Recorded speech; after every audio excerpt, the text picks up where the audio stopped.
অন্তর্বর্তী সরকারের প্রধান উপদেষ্টা ডক্টর মোহাম্মদ ইউনূস বৈঠক করছিলেন। সেই বৈঠক শেষ হয়েছে। আমরা সেই বৈঠকের বিস্তারিত জানতে চাই। আমাদের সঙ্গে আবারও নিউ ইয়র্ক থেকে যুক্ত হচ্ছেন সহকর্মী মাহমুদ রাকিব। রাকিব, বৈঠকে শেষে বৈঠকে কি নিয়ে আলোচনা হয়েছে, সর্বশেষে কি তথ্য আছে আপনার কাছে? গালিব, যতটুকু প্রত্যাশা ছিল তার চেয়েও কিন্তু অনেক বেশি আশ্বাস পাওয়া গিয়েছে বৈঠক থেকে। জো বাইডেন এবং ডক্টর মোহাম্মদ ইউনূসের যে দ্বিপাক্ষিক বৈঠক অনুষ্ঠিত হয়েছে, বৈঠকটি নিউ ইয়র্ক সময় ঠিক 10টা 56 কি 57-তে শুরু হয়েছে। বৈঠকটি শেষ হয়েছে 11টা 25-26-এর দিকে। সব মিলিয়ে আমরা যতদূর জানতে পেরেছি, বৈঠকটির সময় ছিল 28 থেকে 30 মিনিট পর্যন্ত। যদিও বৈঠকটি হবার কথা ছিল 15 মিনিটের মতো, কিন্তু তার চেয়ে বেশি হয়েছে, অর্থাৎ প্রায় দ্বিগুণ সময় ধরে বৈঠক চলেছে।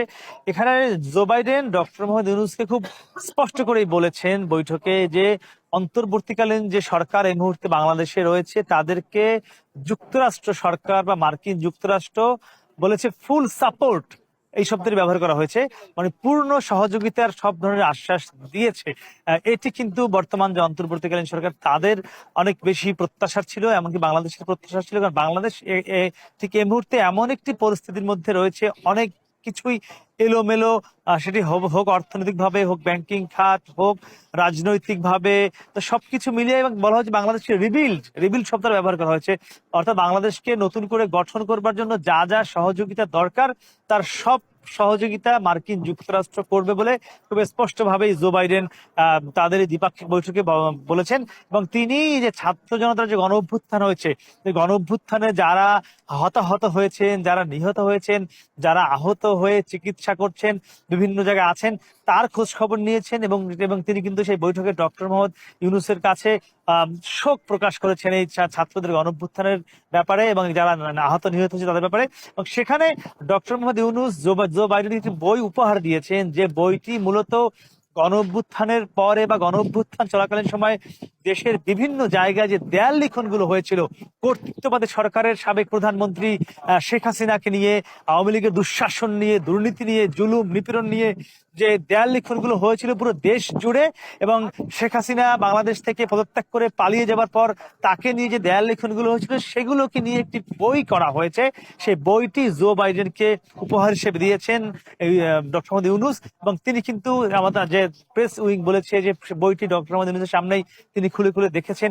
এরপরেই কিন্তু তিনি এই আন্দোলন নিয়ে, গণ অভ্যুত্থান নিয়ে অত্যাধিক শোক প্রকাশ করেছেন। এবং তিনি আরেকটি বিষয়ে আমরা প্রেস উইং এর মাধ্যমে এখনো নিশ্চিত হতে পারিনি, জিএসপি সুবিধা নিয়ে কোনো ধরনের আলোচনা হয়েছে কিনা, কিংবা বাংলাদেশে যে জিএসপি সুবিধা বাতিল করা হয়েছে গত সরকারের দুঃশাসনের প্রতিবাদে সেটি নতুন করে দেওয়া হবে কিনা, সেটি কোন আশ্বাস জো বাইডেন দিয়েছেন কিনা, সেটি আমরা এখনো পর্যন্ত জানতে পারিনি।